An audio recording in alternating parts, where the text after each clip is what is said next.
Yang rekod itu.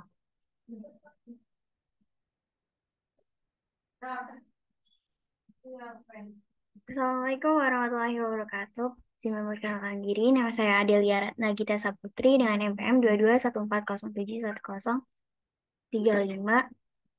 Saya di sini akan memberikan penjelasan materi tentang sistem transmisi manual pada motor dan juga pada mobil. Pengertian transmisi. Apa sih transmisi itu? Transmisi manual adalah tipe transmisi yang digunakan pada kendaraan bermotor. Sistem ini menggunakan kopling yang dioperasikan oleh pengemudi untuk mengatur perpindahan torsi dari mesin menuju transmisi, serta pemindah gigi yang dioperasikan dengan tangan pada mobil atau kaki pada motor. Nah, sistem transmisi manual itu kalau di sepeda motor mengharuskan kita mengatur gigi sendiri sehingga kecepatan motor tergantung dari gigi yang kita pilih. Tapi motor dengan transmisi manual itu bisa lebih hemat bahan bakar dan lebih siap digunakan untuk medan jalan menanjak, menurun, ataupun landai.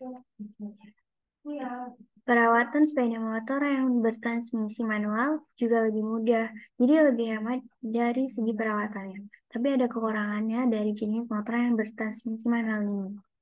Nah, yang harus kita ketahui itu kekurangannya mengeluarkan tenaga lebih saat mengganti gigi ketika jalan macet dan harga jualnya itu juga cukup rendah.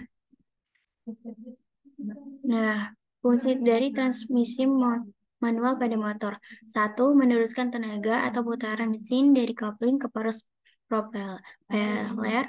Yang kedua yaitu merubah momen yang dihasilkan mesin sesuai dengan kebutuhan bebas mesin dan beban mesin dan kondisi jalan.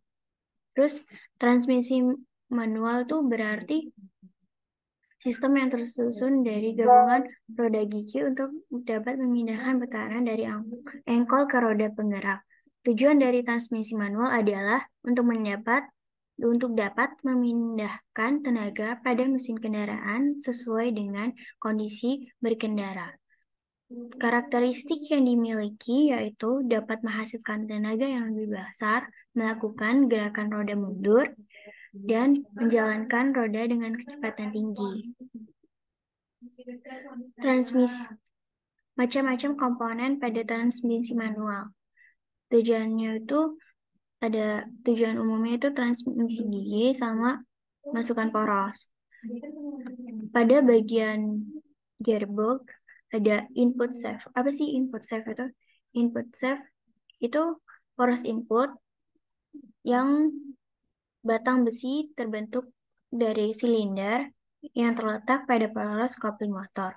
Fungsi dari poros input ini untuk menangkap putaran dari kopling untuk menyalurkan ke gear shift di dalam transmisi. Yang kedua itu input gear.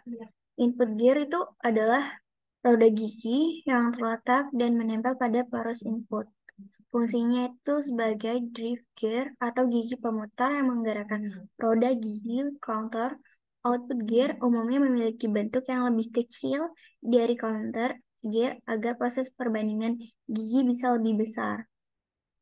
Yang ketiga itu output shaft. Apa sih output shaft? Poros output adalah batang besi berbentuk silinder yang terletak di belakang input shaft. Meski letaknya di belakang input gear, tapi poros ini tidak terpaut dengan poros input. Jadi kecepatan putar input shaft tidak mempengaruhi kecepatan putar output shaft. Yang keempat itu output gear. Output gear ini sama dengan input gear. Output gear juga berperan sebagai driven gear yang berfungsi memutar rantai agar motor bisa bergerak. Gigi output ini umumnya terletak di bagian luar dari gearbox karena terhubung dengan rantai motor. Yang ketiga itu speed gear. speed gear itu adalah gigi independen yang terletak di sepanjang sepanjang output gear. Kenapa dibilang independen? Karena roda gigi ini tuh nggak terpaut dengan poros output. Jadi meski speed gear berputar, poros output nggak akan berputar gitu loh. Speed gear ini selalu terpaut dengan roda gigi counter. Jadi kalau motor dihidupin, speed gear bakal selalu berputar karena counter gear juga berputar. Di salah satu sisi speed gear terdapat nut yang bisa terhubung dengan sliding gear. Ketika sliding gear bergerak menempel dengan speed gear, jumlah speed gear dalam satu transmisi tergantung dari beberapa tingkat percepatan transmisi tersebut. Untuk transmisi 4, percepatan memiliki 4 buah speed gear dengan diameter yang bervariasi. Ya, buat yang keenam itu counter gear. Counter gear adalah roda gigi yang berperan sebagai distributor. Fungsinya dari counter gear ini untuk menyalurkan putaran dari input gear ke masing-masing speed gear. Jumlah roda gigi pada counter juga tergantung dari jumlah speed gear. Yang ketujuh itu sliding gear. Perbedaan dengan speed gear, yaitu sliding gear merupakan roda gigi yang terpaut dengan poros output, sehingga besar kecilnya RPM sliding gear juga sama dengan RPM output gear. Dinamakan sliding gear karena roda gigi ini tuh dapat bergeser, slide. Pergeseran roda gigi pada sliding gear dimaksudkan agar roda gigi ini bisa terpaut dengan salah satu speed gear. Lokasi dari sliding gear ini terletak di antara dua speed gear. Roda gigi ini tuh berperan buat percepatan dari transmisi. Jadi pada saat kondisi netral, sliding gear terletak di tengah. Pada saat kita injak tuas transmisinya, maka sliding gear akan bergerak ke kanan atau ke kiri dengan menempel pada speed gear, sehingga putaran dari input shaft bisa terhubung ke output shaft. Nah, pada bagian mekanisme perpindahan gigi, komponen transmisinya itu ada tuas transmisi, collector arm, overshift arm, arm return spring, selector pin, selector drum, shift, rock. Udah, itu aja. Apa sih transmisi gear itu? Rasa fungsinya dari tuas transmisi sebagai input yang digunakan pengendara motor untuk mengatur percepatan transmisi. Kalau selector arm itu lengan yang terletak setelah tuas transmisi. Lengan ini bakalan bergerak setelah itu kita neken atau mengungkit tuas transmisi tersebut. Overshift arm. Lengan ini terletak berseberangan dengan selector arm. Fungsinya tuh buat mencegah agar putaran selector drum tidak berlebihan.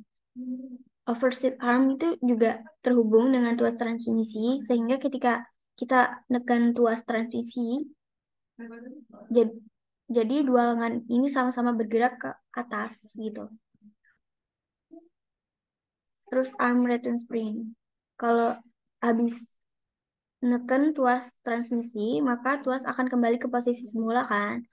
Begitu juga sama selector arm dan overshift arm. Dua komponen ini bakalan kembali ke posisinya. Agar nggak terjadi pembalikan putaran selektor drum, maka dua lengan ini memiliki kemampuan retrain atau mengembang gitu. Bentuk keluar arm itu landai, membuat lengan ini mengembang secara otomatis saat bergerak kembali. Dan arm return spring berfungsi untuk mengembalikan posisi lengan saat mengembang. Yang selanjutnya itu Selectron pin itu batang kecil yang terletak di ujung selector drum. Fungsinya itu media untuk memutar selectron drum saat tuas transmisi bergerak, maka selectron arm akan mendorong bagian ini ke selectron berputar. Selectron drum. Modul transmisi manual selectron drum itu komponen utama dalam mekanisme perpindahan gigi transmisi manual pada motor. Komponen ini memang bekerja cuma dengan berputar aja. Tapi pada permukaan drum itu ada alur yang berkelok gitu. Alur ini fungsinya buat dudukan si fork. fork. Jadi ketika drum berputar, si fork akan bergerak ke kanan terus ke kiri sesuai perputaran alurnya. Dari pergerakan ini dimanfaatkan untuk memindahkan sliding gear.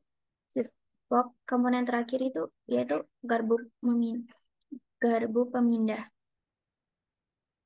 Garbu pemindah ini tuh fungsinya untuk memindahkan posisi sliding gear biar bisa berkaitan dengan salah satu speed gear.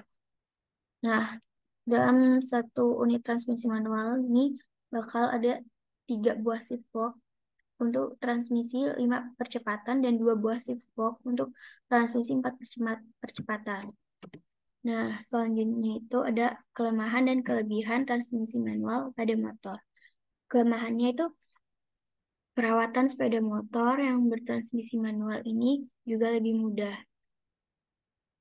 Jadi lebih hemat dari segi perawatannya.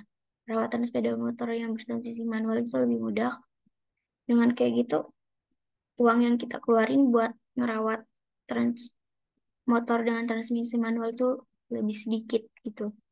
Untuk kelebihannya, kita harus ngeluarin tenaga lebih saat kita pakai motor ini buat mengganti gigi ketika jalanan macet atau temburunan, tanjakan, kayak gitu. Kita kan harus oper gigi dulu. Kita naikin atau kita turunin biar mudah jalannya. Dan kelebihan selanjutnya itu harga jualnya juga cukup rendah gitu. Nggak mahal-mahal amat kayak transmisi otomatis. Yang kedua, jadi selanjutnya itu transmisi manual pada mobil. Kan yang tadi transmisi manual pada motor. Nah, sekarang transmisi manual di mobil. Transmisi adalah sebuah komponen yang terdapat pada mesin dan berfungsi untuk mengubah kecepatan serta tenaga putar. Kecepatan dan tenaga putaran didapat dari mesin pada roda tersebut yang akan digunakan untuk menggerakkan kendaraan. Pada dasarnya, sistem transmisi pada mobil dapat dibagi menjadi 2. Apa aja? Yaitu transmisi mobil manual dan transmisi mobil otomatis. Tapi di sini saya akan menjelaskan transmisi mobil manual aja.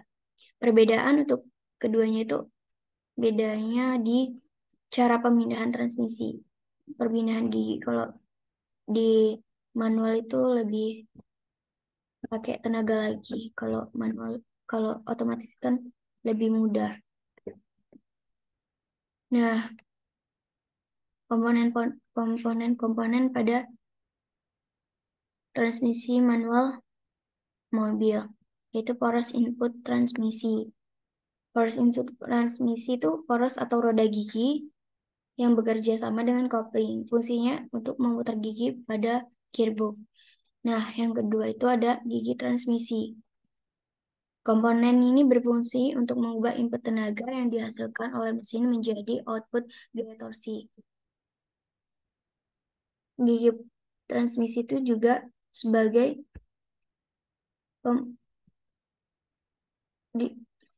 pengubahan gigi transmisi ini bakalan disesuaikan dengan yang dibutuhin sama kendaraannya.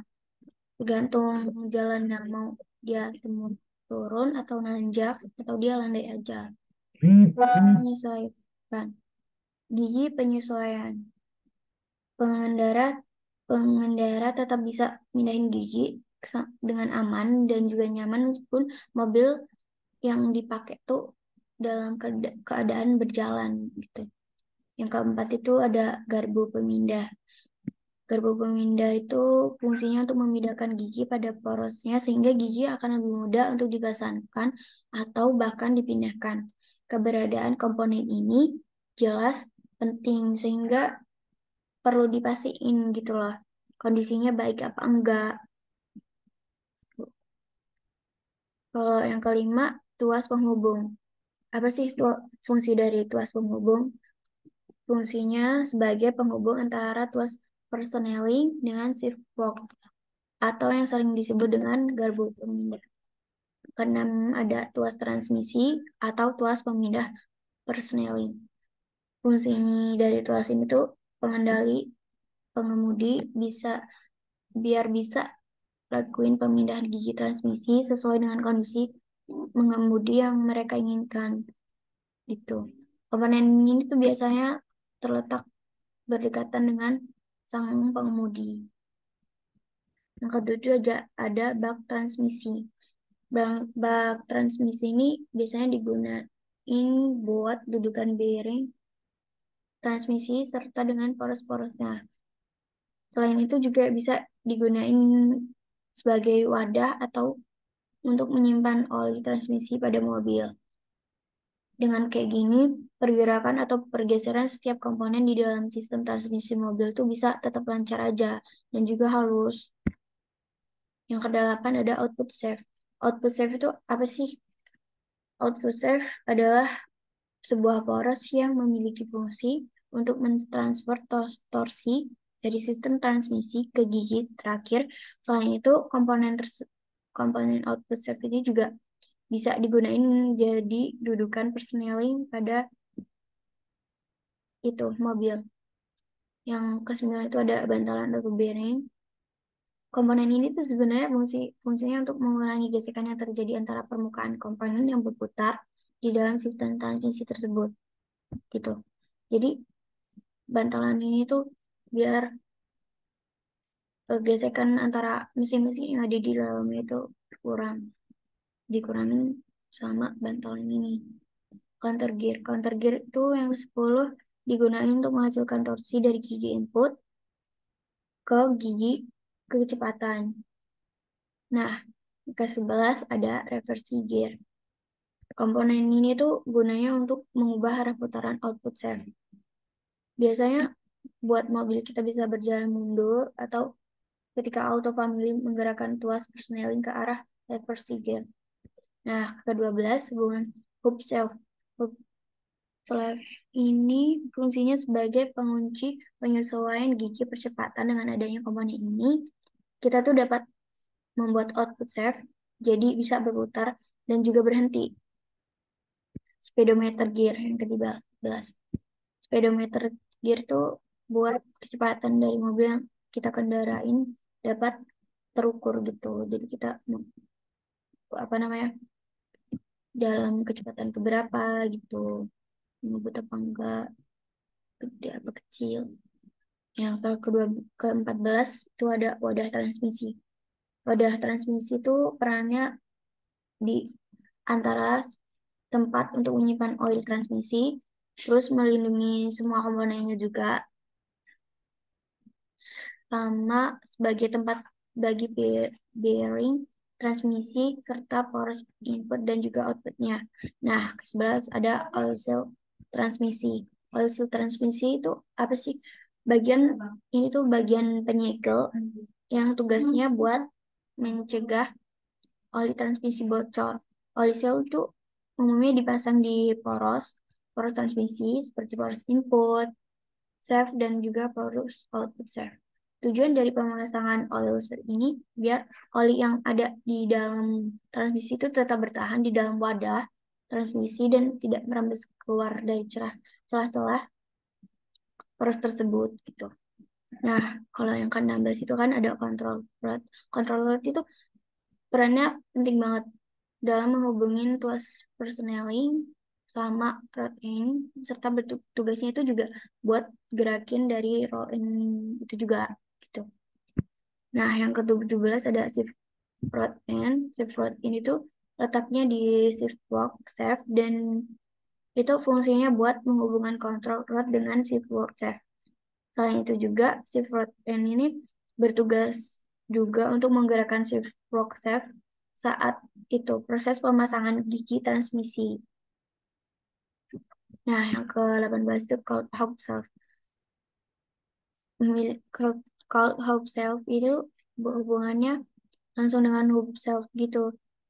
Peran hub ini menghubungkan gigi percepatan main gear dengan hub left.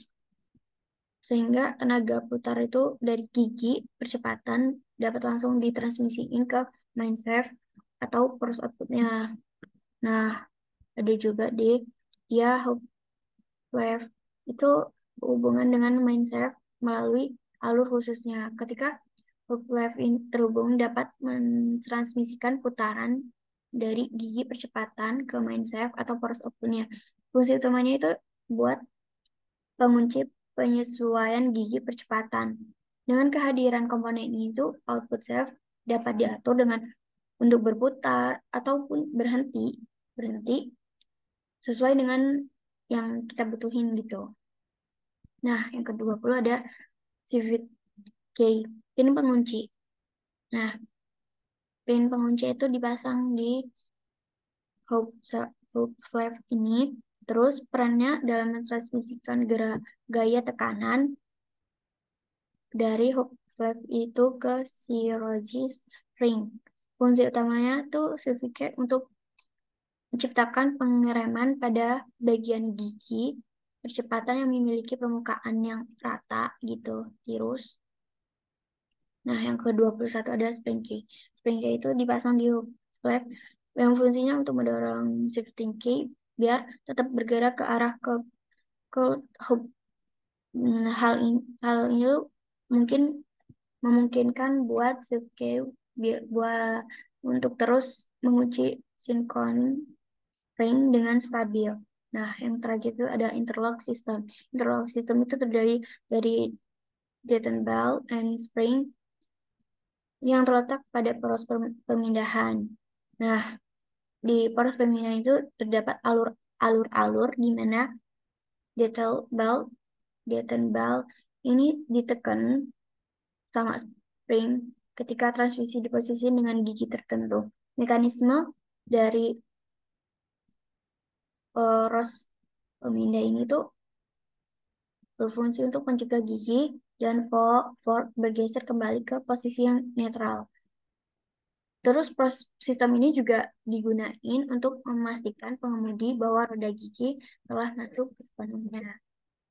Nah, yang selanjutnya itu ada indikasi kerusakan dan tips perawatannya. Indikasi kerusakan yang sering dalam itu ada respon yang terlambat.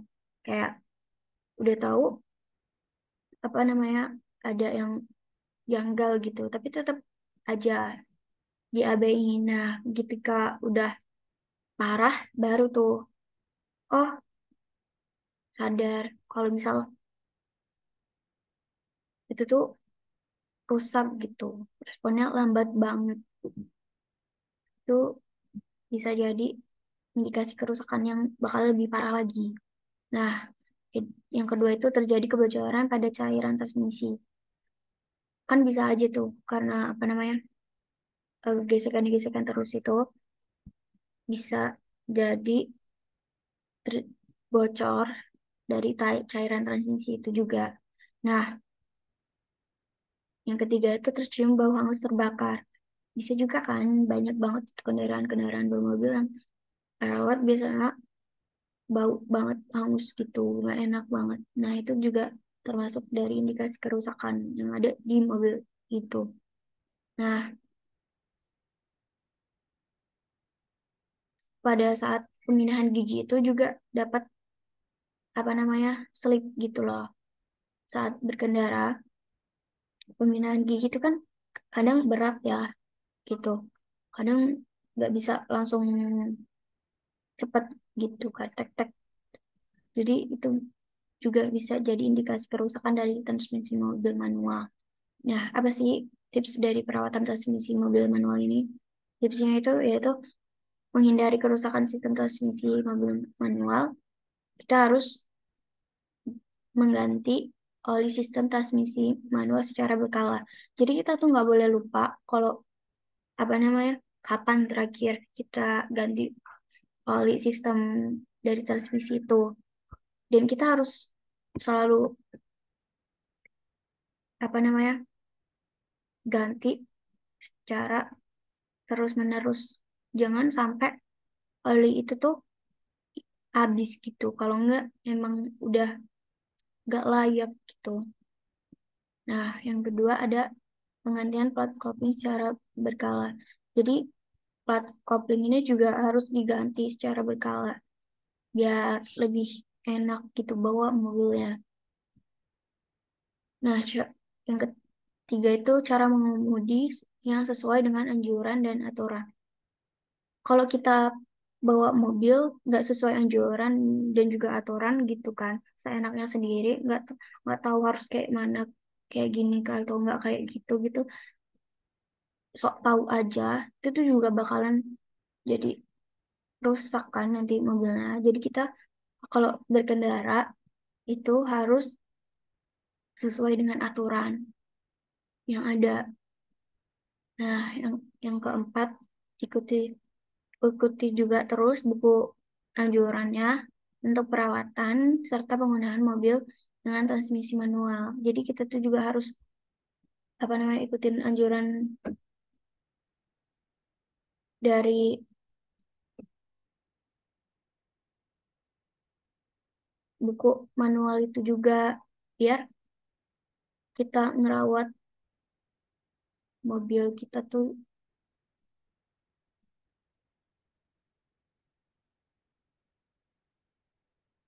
awet gitu loh.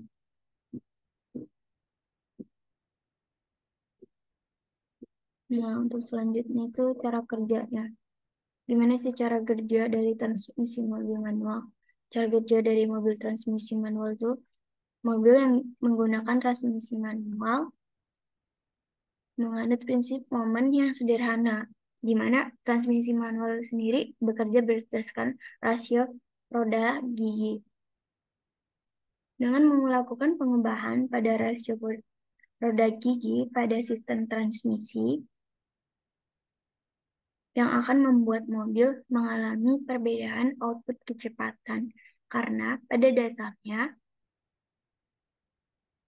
transmisi itu artinya penggerak yang terdiri dari beberapa atau berbagai komponen mesin.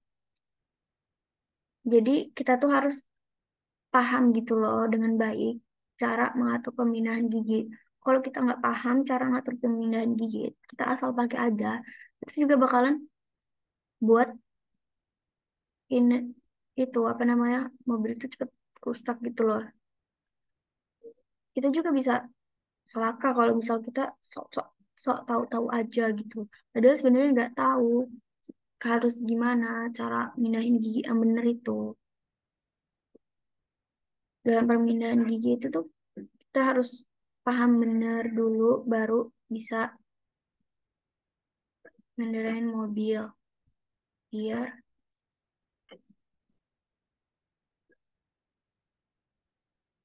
sesuai dengan anjuran yang ada di buku. Nah, yang selanjutnya itu ada jenis-jenis sistem transmisi. Jenis-jenis dari sistem transmisi itu umumnya ada 5 transmisi yang biasa digunain di mobil. Jenis-jenis transmisi yang sering digunain itu, oh ya, di di cara kerja ini tuh juga sebagai contohnya kayak kita mengendari mobil di jalan yang nanjak gitu kan. Nah, terus posisi nanjak itu kita kan butuh torsi yang lebih besar buat menahan beban mobil. Terus ditambah juga beban kita. Walaupun kita kecil, kita tuh juga beban gitu loh. Untuk mendapatkan torsi yang lebih besar ini, mobil yang kita kendaraan itu harus reduksinya kecepatan putaran melalui transmisi dengan daya yang sama. Jadi sebaliknya juga saat kita berkendara, kita memerlukan torsi yang lebih rendah, maka kecepatan akan ditingkatkan gitu loh. Kalau kita torsinya kecil, jadi kita tuh bakalan lebih ngebut. Tapi kalau kita torsinya besar, walaupun kita ditanjakan, itu bakalan lambat jalannya. Nah, jenis-jenis dari sistem transmisi itu kan ada 5. Yang pertama itu ada sliding mass. Apa sih sliding mass itu? Gunanya buat apa? Nah, sliding mass itu digunakan sebagai transmisi manual yang prinsip kerjanya lebih sederhana lagi. Terus cara kerjanya dengan menggerakkan roda gigi untuk bisa mengatur percepatan dari output. Tapi dengan kayak gini sliding mesh itu juga jarang digunain karena buat perpindahan gigi itu bakalan gak halus gitu loh. Susah, macet gitu. Nah, kalau yang kedua, constant mesh. Dari constant mesh ini merupakan sistem transmisi yang digunain buat coupling untuk berproses perpindahan dari force input atau output. Proses pemindahan tersebut memanfaatkan terkaitan roda gigi yang tetap. Terus yang ketiga itu ada synchromess atau pemindahan gigi pada transmisi. Synchromess itu tuh bakal lebih halus. Cara kerjanya mirip dengan constant mesh. Bedanya kalau ini tuh terdapat komponen ring yang ada di cloud hub. Nah, ada CVT yang keempat. CVT itu salah satu jenis sistem transmisi mobil yang secara variabel gitu loh. Diperlukan dua gear yang memiliki variabel berdiameter yang dihubungkan menggunakan alat. Nah, kelima itu ada automatic gear shift. Apa sih automatic gear shift itu?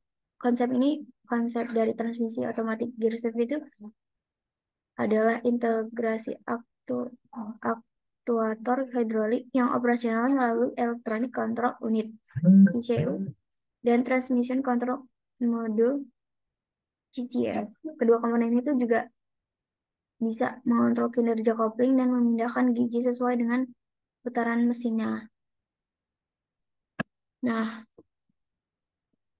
buat yang selanjutnya itu ada gambar. Ini tuh gambar dari komponen-komponen pada mobil manual, mobil dengan transmisi manual. Nah, ini juga. Ini kalau ini kan ada keterangan-keterangannya sendiri.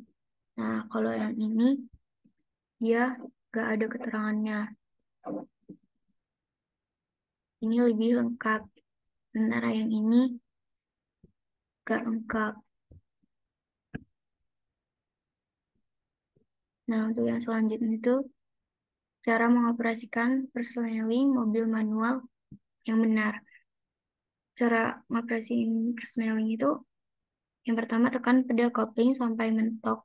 Terus yang kedua itu pastiin persneling di awal tuh harus netral gitu. Gak boleh gak boleh langsung digas aja. Harus netral dulu. Terus yang ketiga itu pindahin tuas persneling ke gigi yang diinginin. Kita pengen ke gigi berapa? Tiga, tah, kedua dulu, atau langsung keempat. Bisa. Nah, yang keempat itu lepaskan pedal kopling secara perlahan. Terus yang kelima, gunain rem sambil menginjak kopling perlahan ketika memperlambat kecepatan. Nah, yang keenam itu pelajari dan praktikkan teknik mengemudi yang benar. Jadi kita tuh harus belajar dulu sebelum praktekin cara mengemudi kita. Kita juga praktek cara mengemudi kita tuh juga harus benar gitu. Lu jangan asal-asalan, nanti kecelakaan lagi. Nah, udah sih itu aja. Makasih. Terima kasih. Sekian dari video penjelasan transmisi saya. Kurang lebihnya saya mohon maaf. Terima kasih.